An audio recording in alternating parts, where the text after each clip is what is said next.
Magandang buhay ka ba? It's me, Amber. Ng ina nyo, ipapakita ko sa inyo paano ako maglinis ng washing machine yung sa ilalim niya. Ano ba tawag doon? Hindi ko alam. Basta kayo na bahala. So, dahil tapos na ako maglaba, dapat nililinis siya mga ilang days, mga 1 week o 3 days o depende po sa inyo. Ako nililinis ko yung every 1 week, ganun. So, ito, ipapakita ko sa inyo. Ayan, syempre mga kailangan tayo nito, okay? So, ito na nga guys, hindi ko na video kung paano ko kinat.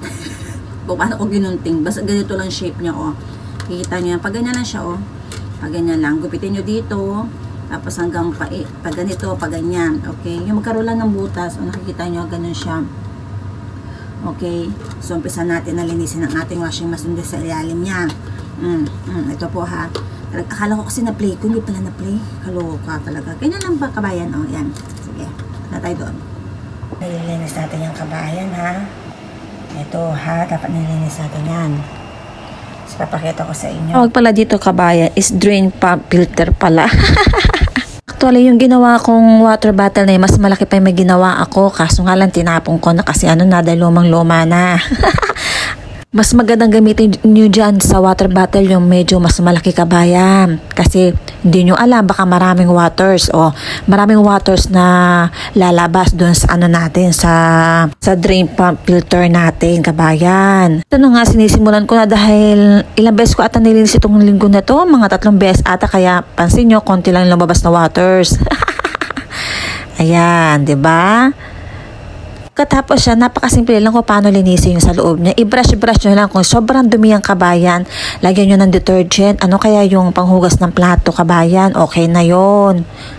And then punas-punasan nyo, pwede nyo din, kung meron kayong pang-spray na para ma-spray siya sa loob, pwede nyo din gamitin yung. Kaso sa akin, nasira din yung sa akin. May pang-spray kasi ako, nasira nga lang. Nag-message kasi sa akin, paano daw linisin daw yung sa ilalim ng ano na washing machine. Kumukuha pa daw siya ng ano yun, yung parang timba, ganun. Tapos, kumisan daw bumabaha daw sa loob ng bahay nila dahil sobrang maraming tubig. Ang sabi ko, suggest ko sa kanya is, every day or 3 times a day, ilinisin niya yan, kako. So, kaya gumawa ko ng video kabayan, pero iba-iba naman kasi ko paano tayo maglinis ng ano natin, ng pump drain filter natin, char. Ganito lang yung pinakita ko sa inyo kabayan. Kasimple lang po, di ba? Ba may mga ano, paano ba tawag dyan, mga tira-tirang yung sa mga syempre, yung mga damit, sa buhok, o ganon. Brush lang natin yung kabayan using detergent o yung pang-ugas ng plato, okay na yung kabayan. Madali lang matanggal yan kahit hindi mo na kailangan detergent, char, kahit brush lang.